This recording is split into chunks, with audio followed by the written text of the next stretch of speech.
Hello, everybody, and welcome back to the Rime of the Ancient Mariner. Let's get started on part 4. Now, first thing I want to talk about is the wedding guest. If you're the wedding guest and you've been sitting and you've been listening to this tale, remember, he hasn't had a choice to listen to this. He has been forced by the mariner's glittering eye. I think we now know, by the way, where the mariner got his power of the glittering eye, the hypnotic eye. And a lot of people, I'm one of them, believe that it comes from the stink eye that he was given by his 200 crewmen who he caused to die. You can say, well, they caused themselves to die because they're the one to cheer him on. But remember, he's the one who shot the bird. So a lot of people think that when they die and give him that stink eye, that's where he gains this power of hypnosis with his own eye. Because remember, there's some kind of weird symbiotic relationship, because you do recall that after he drank the blood of his own arm so that he could scream out, a sail is coming, that's when the crewmen themselves got the ability to speak as well. So there's something weird going on between them all. So again, I mentioned the wedding guest because it is at this point of the story that he stops the mariner. Hey, dude, wait a minute, stop. Who are you? What's going on? Should I be afraid of you? And of course he's thinking these things. I mean, this man just described to him that he was on board a ship with 200 guys who just dropped dead because death won them. And the flip side of that is life and death, aka zombie queen is what I call her, has won the ancient mariner. So if you're a good listener, and the wedding guest seems to be, he's just heard this man tell this story about being with these dead men for that long and that he was won by life and death. So it's like, wait a minute, time out. Who are you and what are you? That's what's about to happen right now. Listen. So the wedding guest fears that a spirit is talking to him. He says, I fear thee, ancient mariner. I fear thy skinny hand. And thou art long and lank and brown, as is the rib sea sand. I fear thee and thy glittering eye, and thy skinny hand so brown. Fear not, thou wedding guest. This body dropped not down. So he says, don't worry, dude, I didn't die. I'm still here with you. But the ancient mariner assures him of his bodily life and proceeds to relate his horrible penance. Now, do you guys know what penance is, guys and girls? Penance is something that happens in the Catholic Church.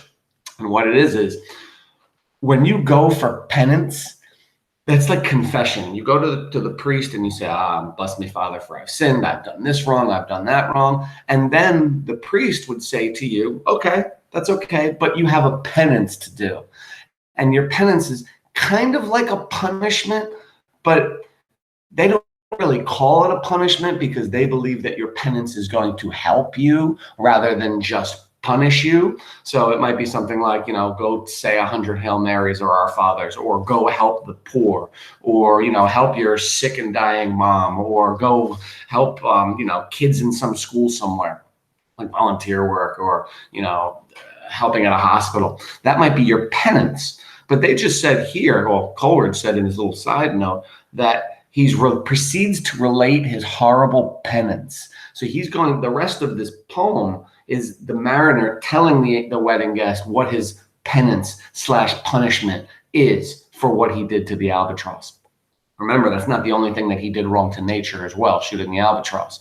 If you'll recall, the other thing that I think really cheesed off the South Pole Spirit was, I think he had another chance. He sent the water snakes and the octopi and all the slimy and nasty things, at least as the mariner saw them, to the ship, and the mariner and the crewmen all looked down at them and said, ew, gross, these things are disgusting, get them, I don't even want to look at them anymore. And I think the South Pole Spirit was like, stop, dude, those are my boys, those are my girls, those are my creatures, those are my friends. How dare you talk badly about them, talk smack about them? So I don't think so. So that's the other thing he did wrong. But I'm going to shut up and keep reading. Listen. Alone, all alone on a wide, wide sea. And never a saint took pity on my soul in agony. So the mariner goes back into his story. We're back into the frame. And he says he's stuck on the equator. And don't forget, there's 200 dead men all staring at him. And he says nobody takes pity on him. He gets no relief from anywhere. Listen. He despises the creatures of the calm, the many men so beautiful, and they all dead did lie, and 1,000 slimy things lived on, and so did I. So he's continuing to fail the test from the South Pole Spirit at this point because he's still seeing the creatures in the ocean as slimy and disgusting. Listen. And envy it that they should live and so many lie dead. I looked upon the rotting sea, I drew my eyes away. I looked upon the rotting deck, and there the dead men lay. So he doesn't want to look anymore at the sea because he's seeing all these, what he sees as disgusting, slimy sea creatures. But he also doesn't want to look back onto the ship because he's got 200 dead men all still staring at him. I looked upon the rotting deck, and there the dead men lay. I looked to heaven, and I tried to pray, but wherever a prayer had gushed, a wicked whisper came and made my heart as dry as dust. See, here's an interesting line right there. He loses his ability to pray, right? And that's because God has cut himself off from the ancient mariner through these spirits, right? So he can't even talk to God. He can't communicate with God anymore at all. Some people might call that a vampiric reference, right? Because vampires can have nothing to do with God.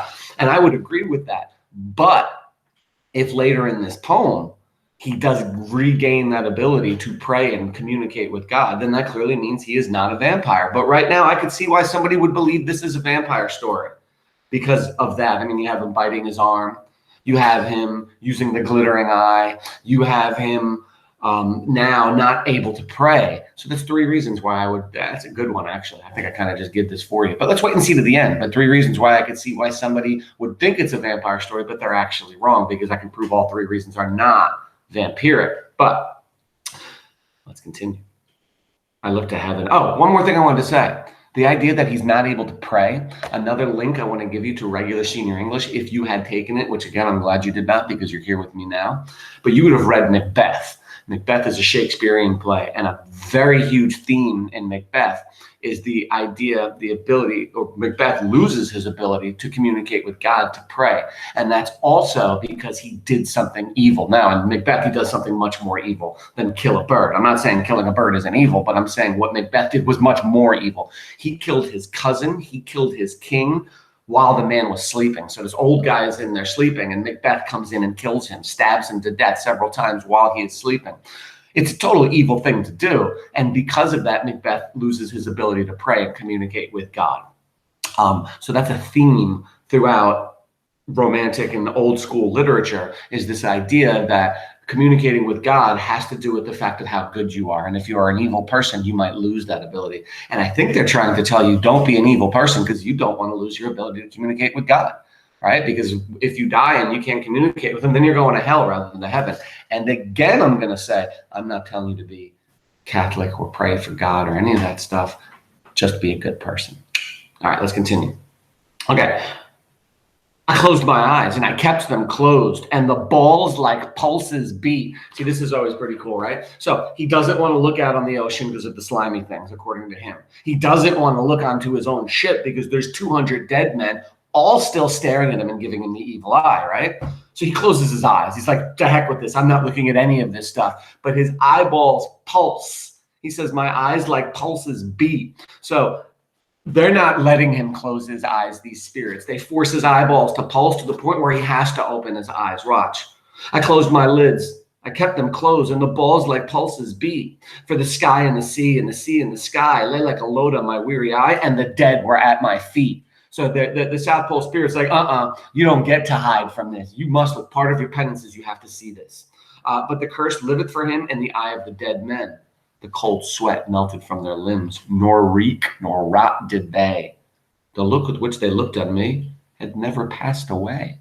So this is pretty awful for him. Not only is he stuck with these 200 dead men, all still giving him the stink eye, the evil look, but they're not decomposing or rotting. They're staying exactly the same. He's been on this ship, we're going to find out, for days on the equator with these dead men around him, right? And they're not rotting and reeking.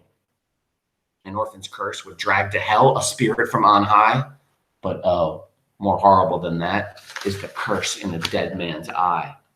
Some 7 days, 7 nights, I saw that curse, and yet I could not die. So for 7 days and nights, he does not eat, he does not drink. He's just stuck there with the creatures and the dead men staring at him, and it's starting to drive him crazy. And this is part of his penance. So we're finding out right now, he does not die, he does not drop down. Why?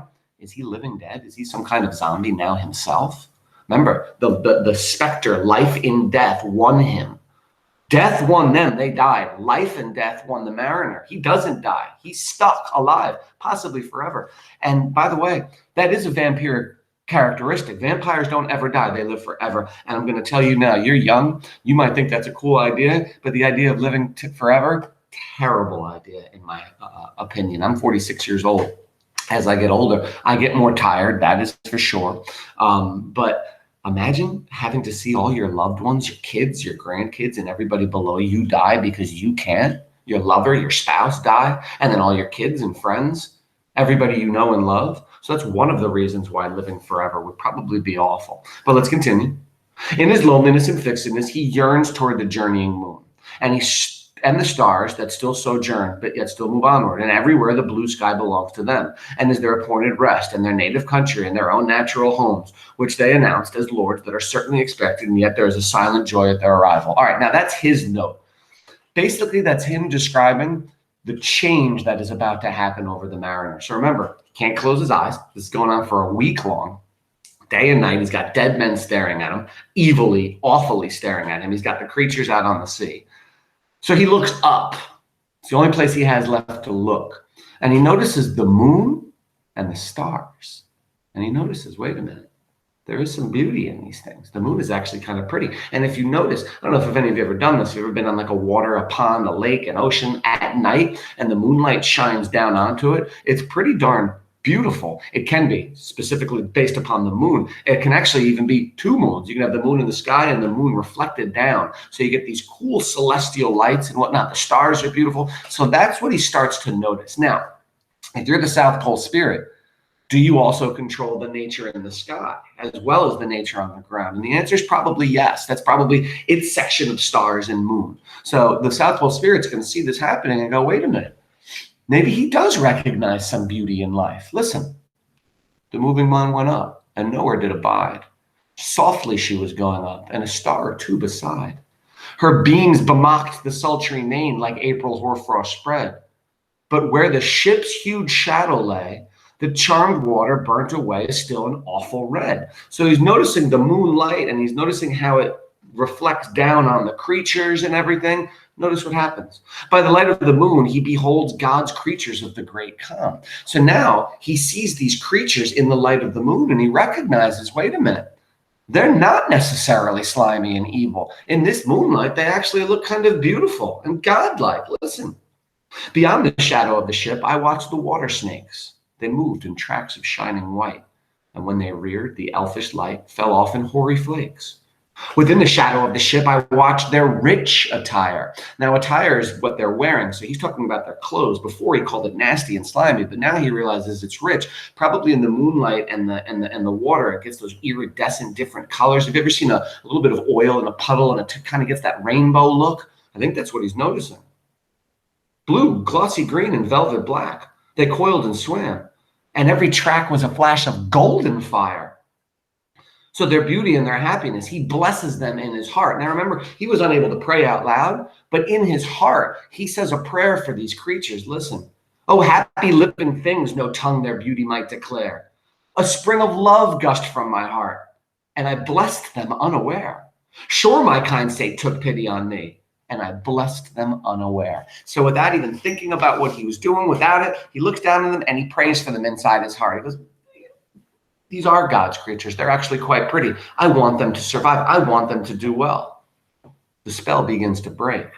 So the self-same moment I could pray, and from my neck so free, the albatross fell off and sank like lead into the sea. So the minute he, and by the way, that's the end of part 4, but the minute he looks down and he says these things in his heart, he prays for these creatures, he thanks God for their beauty, boom, the albatross drops off his neck and sinks down to the bottom of the sea. And that's the South Pole spirit's way of saying, you've done something right. There's your first, I don't want to say reward, but there's your first thing that we're going to give you that's going to be not painful, not punishing.